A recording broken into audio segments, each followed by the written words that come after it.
नमस्कार। आज हमारे पास एक बहुत ही दिलचस्प और सच कहूँ तो रोंगटे खड़े कर देने वाली कहानी है। हाँ, ये कहानी है शिमला के एक होटल सूर्य ग्रह और उसके बदनाम कमरा नंबर 13 के बारे में। बिल्कुल। और हमारा स्रोत है 13 नंबर कमरा, सूर्य ग्रह होटल का प्रेतवाधित रहस्य के कुछ अंश। तो चलिए इस खौफनाक दास्तान की तह तक चलते हैं। जी, ये सिर्फ एक भूताह कमरे की कहानी नहीं है, मुझे लगता है। ये मानवीय जिज्ञासा, अनदेखे के आकर्षण और शायद अनदेखे खतरों पर भी रोशनी डालती है। सही कहा। देखते हैं कि इस कहानी में क्या क्या परतें हैं। तो शुरुआत होटल के इतिहास से करते हैं। हाँ, सूर्य ग्रह होटल ये 1934 में बना था, ब्रिटिश राज के समय। और कहते हैं कि इसकी नींव ही किसी पुरानी कब्रगाह या शायद शवगृह पर रखी गई थी। ओहो, शुरुआत ही अच्छी नहीं है। हाँ। और कमरा नंबर 13 वो शुरू से ही अजीब था क्या? हाँ, रिकॉर्ड्स या कहें कहानियों के हिसाब से तो यही लगता है। और सबसे परेशान करने वाली बात जो स्रोत में बताई गई है वो ये कि इसी कमरे में किसी जमाने में एक महिला को डायन बताकर जिंदा जला दिया गया था। हे भगवान, ये तो भयानक है। कहते हैं उसकी चीखें आज भी दीवारों में सुनाई देती हैं। कुछ लोग ऐसा दावा करते हैं। ये घटना मतलब उस जगह के माहौल में एक बहुत गहरा अंधेरा घोल देती है। और शायद इसी अंधेरे और रहस्य ने 2022 में 3 व्लॉगर्स को खींचा, आकाश, तनिष्क और दीपेश। जी, वो अपनी series India's most haunted places के लिए वहां पहुंचे थे। जाहिर है कमरा नंबर 13 उनका मुख्य टारगेट था। लेकिन उन्हें आसानी से इजाजत तो मिली नहीं होगी। बिल्कुल नहीं। होटल मैनेजर ने साफ मना कर दिया, बल्कि ये बताया कि वो कमरा तो सालों पहले ईंटों से चुनवा दिया गया है, बंद है पूरी तरह। पर व्लॉगर्स कहाँ मानने वाले थे? उनकी तो उत्सुकता और बढ़ गई होगी। हाँ बिल्कुल, उन्होंने हार नहीं मानी और खोजबीन करके एक छुपी हुई सीढ़ी ढूंढ निकाली। और फिर आधी रात को करीब 2 बजे वो उस कमरे में दाखिल हो गए। और यहीं से मतलब चीजें वाकई भयानक होनी शुरू हुई। अंदर जाते ही क्या हुआ? सबसे पहली अजीब बात जो उन्होंने नोटिस की, उनकी घड़ियों की सुइयां वो उल्टी चलने लगी। क्या उल्टी? ये तो बहुत अजीब है। हाँ, जैसे समय ही वहां पलट गया हो। ये पहला संकेत था कि वो किसी ऐसी जगह पर हैं जहां दुनिया के सामान्य नियम लागू नहीं होते। और अंदर का माहौल कैसा था? अंदर का नजारा तो और भी डरावना था। दीवार पर एक जलती हुई औरत की तस्वीर थी और उसकी आंखें वो सीधे कैमरे को घूर रही थीं। उफ। दीवारों पर खून के पुराने धब्बे थे और कहीं से दबी दबी सी जैसे किसी के रोने या चीखने की आवाजें आ रही थी। और वो जो एहसास हुआ था दीपेश को? हाँ, स्रोत बताता है कि दीपेश को अचानक लगा जैसे कोई बहुत भारी चीज उसकी पीठ पर आ बैठी हो। उसका दम घुटने लगा, आवाज नहीं निकल रही थी। ये सिर्फ डर का वहम था या कुछ और?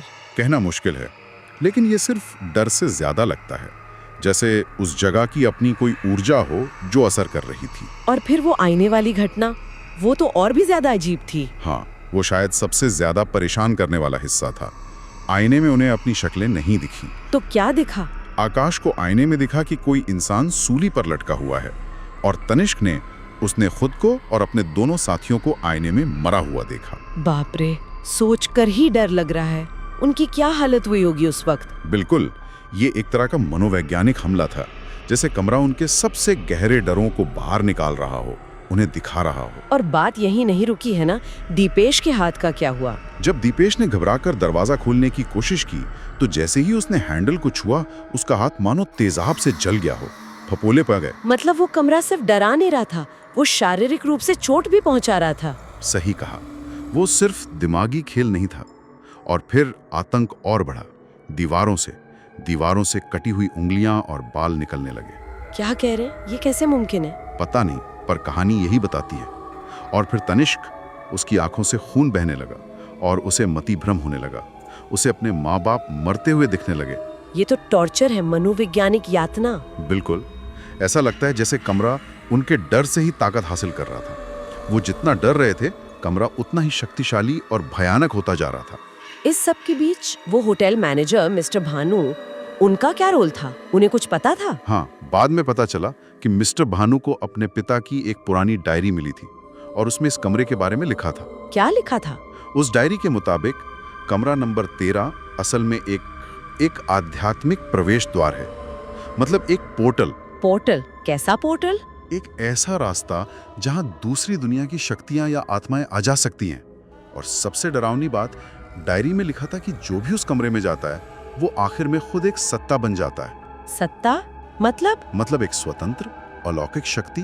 डायरी का सार ये था कि कमरा खुद एक जीवित शकान की तरह है जो इंसानी डर को खाता है, उसी से पलता है। हे भगवान, तो उन व्लॉगर्स का क्या हुआ? कहानी का अंत क्या है? अंत बहुत अनसुलझा और भयानक है। वो तीनों व्लॉगर्स उस रात के बाद कभी नहीं मिले, गायब हो गए। गायब मतलब कोई सुराग नहीं? पुलिस को सिर्फ उनका कैमरा मिला और उसकी आखिरी रिकॉर्डिंग में बस कुछ सेकंड्स की फुटेज थी जिसमें घबराई हुई आवाज में कोई कह रहा था, वो कमरा नहीं, वो जिंदा है। वो जिंदा है। हाँ, होटल अब पूरी तरह वीरान पड़ा है, लेकिन आसपास के लोग आज भी रात में वहां से चीखें सुनने या कभी-कभी दीवार पर खून से रन लिखा देखने की बातें करते हैं। ये तो कहानी को और भी ज्यादा डरावना बना देता है, ये खुला अंत। बिल्कुल, ये डर को हमेशा ताजा रखता है। तो क्या वो कमरा वाकई जिंदा है या ये सब बस डर और कहानियों का एक जाल है जो लोगों को अपनी तरफ खींचता है? और वो तीनों व्लॉगर, वो कहाँ गए? ये सवाल इस कहानी को इतना परेशान करने वाला बनाते हैं। क्या कुछ जगह वाकई इतनी संवेदनशील होती हैं कि वो हमारे डर को महसूस कर सकती हैं और उसे हकीकत बना सकती हैं? और हमारी जिज्ञासा वो हमें कितना आगे ढकेल सकती है इससे पहले कि बहुत देर हो जाए? सोचने वाली बात है, और इस पर विचार करने के लिए एक आखिरी ख्याल छोड़ जाते हैं सबके लिए। अगर वो कमरा वाकई डर से पलता है, डर को खाता है, तो क्या आज भी वो वीरान होटल उस अंधेरे कमरे में किसी नए अनजाम शिकार के भटक आने का इंतजार कर रहा है? सोचते रहिएगा।